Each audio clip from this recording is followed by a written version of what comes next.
So this is the live situation that we have with this canine, which is slightly mobile. And now of course I'm ready to gently extract it, but of course that will not be that difficult.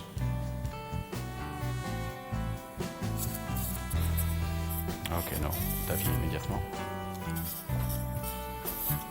Thank you.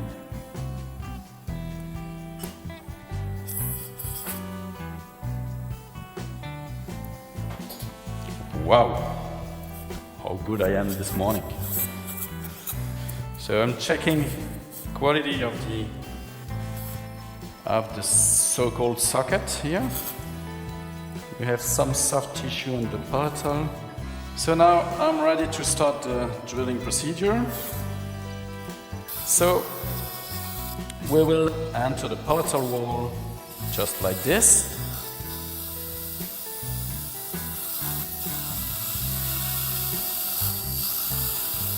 And then slightly and slowly correct the orientation.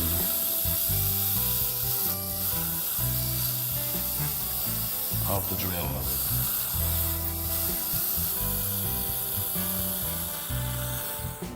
Sounding out the bone, everything is perfect. And we will check with the surgical guide if it is okay, like this. And we will check if the direction is good, it's not a problem. So that's okay. I think everybody sees it now. And also what is important is that this surgical guide has been prepared with let's say an ideal position or the final position of the collar of the tools, like this. Meaning that my reference point will not be the soft tissue as they are at the moment, but rather a slightly more coronal position, which will be my reference point for the placement of my implant. So that means that I will later on add some connective tissue there, just to cover the collar. So this is the 2.4, 2.8 drill, the drill number 2. Okay.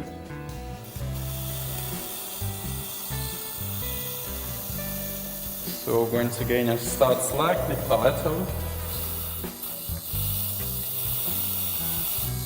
and correct my position later on.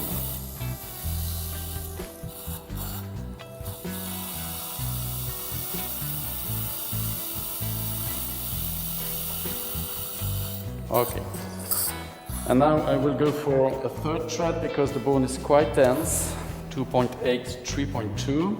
I do not like putting too much torque on my implants. I'm not keen on compressing the bone.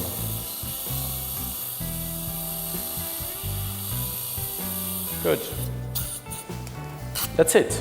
I'm going to place a 30mm long implant. And we will bring this implant on the hand screwdriver. And with this implant, I will first slightly, that's better like that, slightly enter the implant into the palatal wall like this. And then I will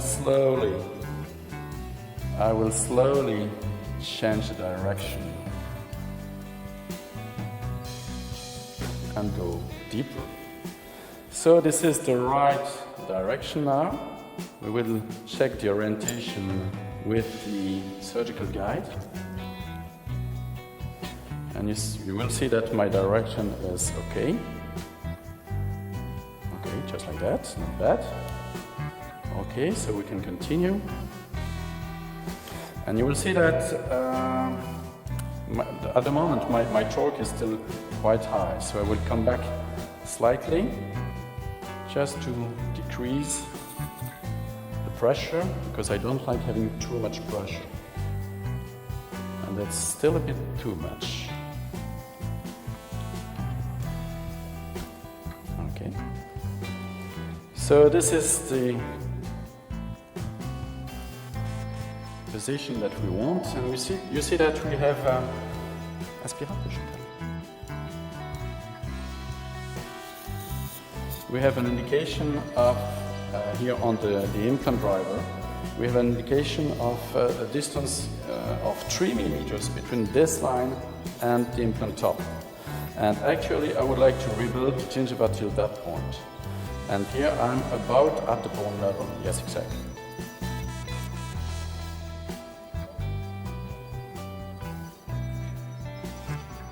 So that's okay.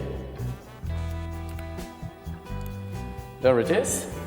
And we'll check if the torque is not too high.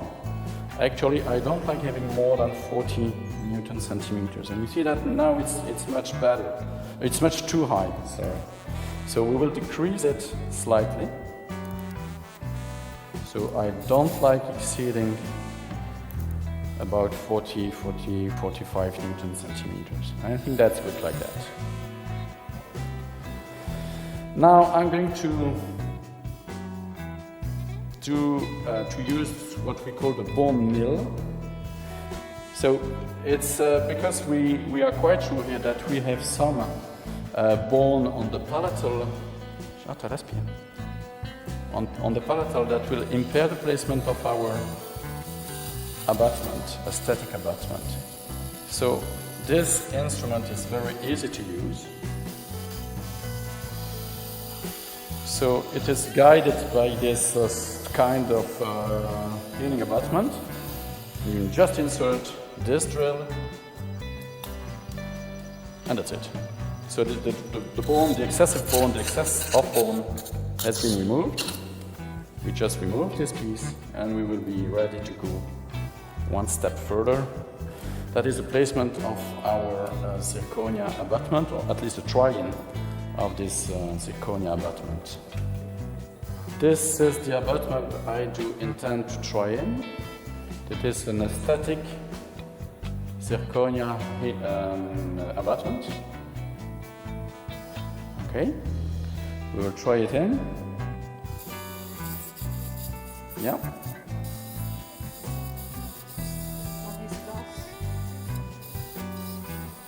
Okay, it looks quite nice. So now we will use this diamond kit for Procera zirconia abutments.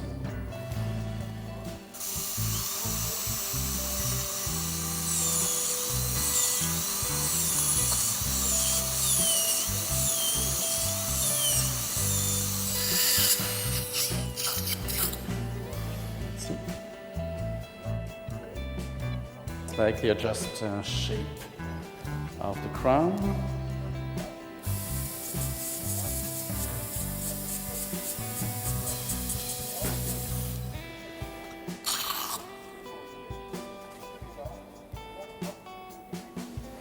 So now we are able to settle the provisional crown quite correctly, and I will just fill the screw hole with some wax. Okay, so we are now ready to reline it. So I slowly reline it with quite a thick resin. We'll hold it on the implant, wait for hardening of the resin, and then go out of the mouth. No, a screwdriver.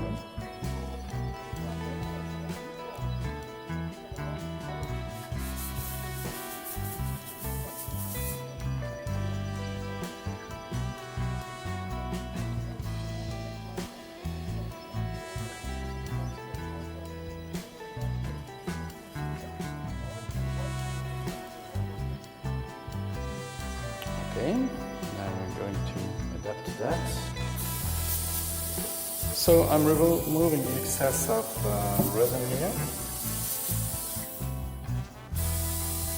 Excesses. And just after that we will check on the abutment holder. Okay, it's not bad.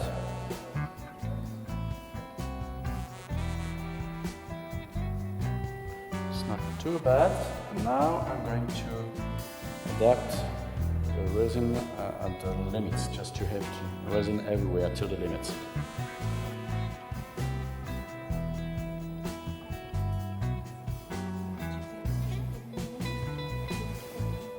I'd like to have some, yes, thank you.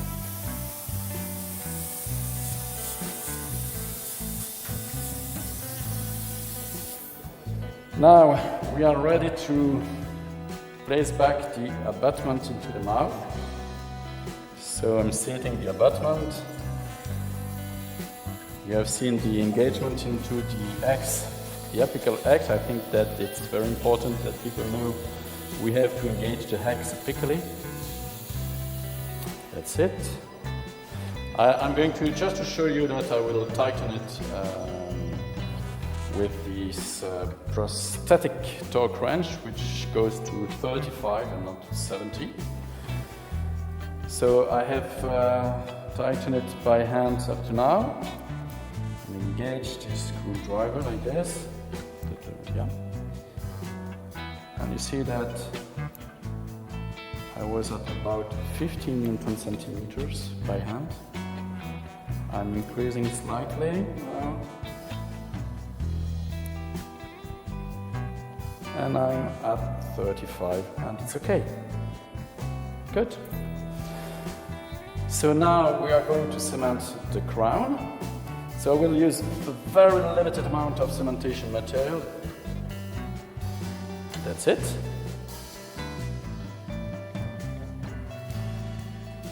That's it.